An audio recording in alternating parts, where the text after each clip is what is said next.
Amaserji so vse bolj iskan kader. Vsako leto okoli 60 posameznikov pridobi nacionalno poklicno kvalifikacijo maserja. Tečaj masiranja izvajajo številne šole po Sloveniji, izpit za pridobitev poklica pa je treba opraviti pred državno izpitno komisijo. V prispevku boste izvedeli, kako dolgo traja izobraževanje za ta poklic, katera znanja je treba obvladati, pa tudi to, da je masiranje zelo primerna poklicna usmeritev za gluhe.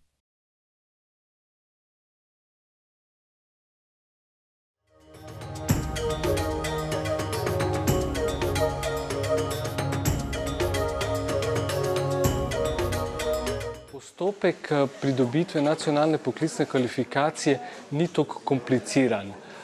Kandidat mora opraviti izpite iz temeljnih medicinskih znanj, seveda znanje masaže in potem zaključni izpit pred državno izpitno komisijo.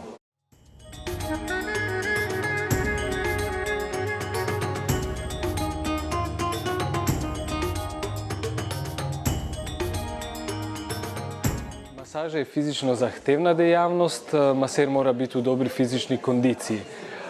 Gluhe osebe so fizično, verjamem, v dobri kondiciji in gluhost kot invalidnost ni ovira, da bi človek postal poklicni maser. Naše izkušnje so takšne, da invalidne osebe zelo dobro sledijo tečaju, zelo dobro in kvalitetno masirajo. Gluhe osebe imajo nekoliko boljšo razvito motorično sposobnost, mogoče zaradi znakovnega jezika in velike uporabe rok že pri komuniciranju. In ta spretnost se je pokazala zelo velika prednost in dobrodošla pri masiranju, ker masiramo z rokami.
Da, nacionalna poklicna kvalifikacija oziroma certifikat o nacionalni poklicni kvalifikaciji omogoča evropsko gibljivost. To je dokument, kateri je prepoznaven v vseh članicah Evropske unije.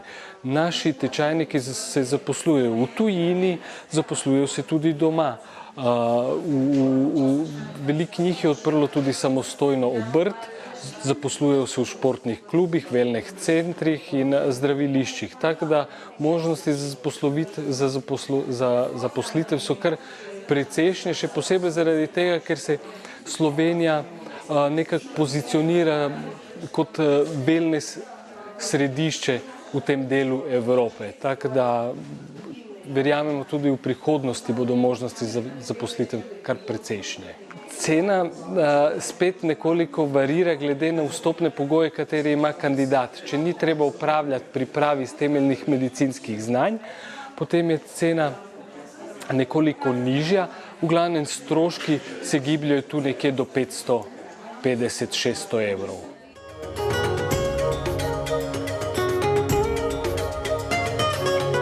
Različnih masažnih tehnik je veliko.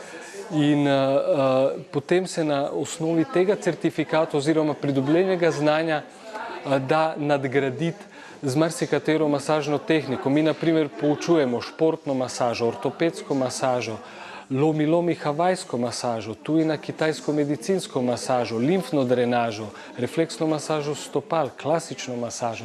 Tako da je možnost za specializacijo kar precejšnja.